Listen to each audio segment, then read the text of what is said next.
فرمایا چاند کے اندر چاندنی رکھی، چاند ستاروں کے اندر جگمگاہٹ رکھا، گویا کہ کائنات میں مختلف اشیاء کو وجود بخشا۔ ان اشیاء کو وجود بخشنے کا مقصد کیا تھا؟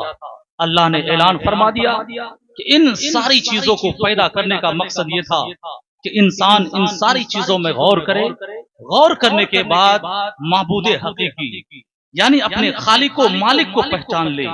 لیکن نتیجہ اس کا برعکس ہونے لگا۔ اللہ نے چاند کے اندر چاندنی رکھی، سورج کی شعاؤں میں تپش رکھی، دریا کے اندر طغیانی رکھی، ستاروں کے اندر جگمگاہٹ رکھا، ہواؤں کے اندر قوت کشش رکھی، یہ ساری چیزیں رکھی تاکہ ان ساری چیزوں میں غور کر کے انسان خدا کو پہچانے۔ لیکن نتیجہ اس کا الٹا یہ ہوا کہ لوگ ان چیزوں میں جب غور کرنے لگے، کسی نے ستارے کی جگمگاہٹ کو دیکھا، چاند کی چاندنی کو دیکھا، سورج کی شعاؤں کو دیکھا، دریا کی روانی کو دیکھا، پہاڑ کے استحکام کو دیکھا، تو ان ساری چیزوں میں غور کرنے کے بعد ایک خدا کو پہچاننے کے بجائے انہی کے سامنے ماتھا ٹیکنے لگے۔ کسی نے ستارے کے سامنے ماتھا ٹیک دیا، کسی نے سورج کے سامنے ماتھا ٹیک دیا، کسی نے دریا کے سامنے ماتھا ٹیک دیا، کسی نے درختوں کی پوجا کرنا شروع کر دیا۔ گویا کہ جو چیزیں اللہ کی معرفت کا ذریعہ تھی، اللہ کی پہچان کا ذریعہ تھی، لوگ اسی کی پوجا کر کے، اسی کی پرستش کر کے گمراہ ہونے لگے۔ اب ذہن میں سوال پیدا ہوا، مولا تو نے ان ساری چیزوں کو پیدا تو اس لیے فرمایا تھا کہ لوگ اس میں غور کر کے تجھے پہچانے، تیری وحدانیت کا اقرار کریں، تیری پرستش کریں، تیری عبادت کریں۔ لیکن نتیجہ یہ نکلا کہ ان چیزوں کو پہچاننے کے بعد تیری پرستش کرنے کے بجائے انہی کو خدا تصور کر کے، انہی کو معبود تصور کر کے وہ لوگ راہ راست سے بھٹک گئے۔ اے رب اکبر، کیا تو انسانوں کو بھٹکتا ہوا چھوڑ دے گا؟ کیا تو انسانوں کو اسی طرح بے راہ روی کا شکار ہوتا ہوا چھوڑ دے گا؟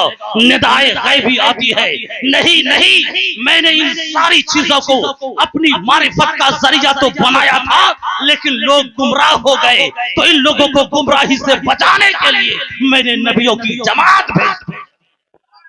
جب انسان گمراہ ہونے لگے، جب انسان راہ راست سے بھٹکنے لگے، جو چیزیں اللہ کی معرفت کا ذریعہ تھی انہی چیزوں کو لوگ معبود تصور کر کے گمراہ ہونے لگے، تو اللہ نے نبیوں کی جماعت کو بھیجنا شروع کر دیا۔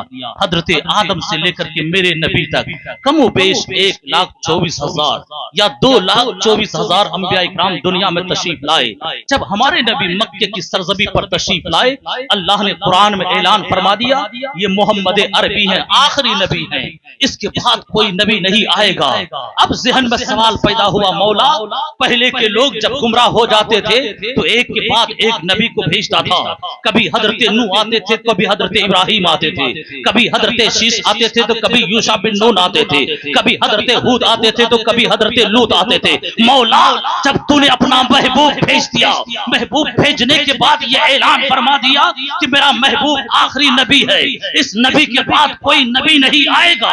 میرے نبی نے بھی اعلان فرما دیا انا خاتم النبی لا نبی بعدی، میں آخری نبی ہوں، میرے بعد کوئی نبی نہیں آئے گا۔ مولا پہلے لوگ گمراہ ہوتے تھے تو نبیوں کو بھیجا کرتا تھا، لیکن جب تو نے اعلان فرما دیا ہے کہ اب کوئی نبی نہیں آئے گا، میرا محبوب آخری نبی ہے، اب لوگ گمراہ ہوں گے، اب لوگ راہ راست سے بھٹک جائیں گے، تو ان کا حال کیا ہوگا؟ ان کی رہبری کا کام کون کرے گا؟ ان کی سربراہی کا کام کون کرے گا؟ ان کی تبلیغ کون کرے گا؟ ان کو راہ راست کون دکھائے گا؟ تو غیب سے آواز آتی ہے، گھبرانے کی ضرورت نہیں ہے۔ پہلے لوگ گمراہ ہوتے تھے، نبیوں کو بھیجا جاتا تھا، اب جب لوگ گمراہ ہوں گے نبی کو نہیں بھیجا جائے گا، علماء کو بھیجا جائے گا، صلحاء کو بھیجا جائے گا، اولیاء کو بھیجا جائے گا۔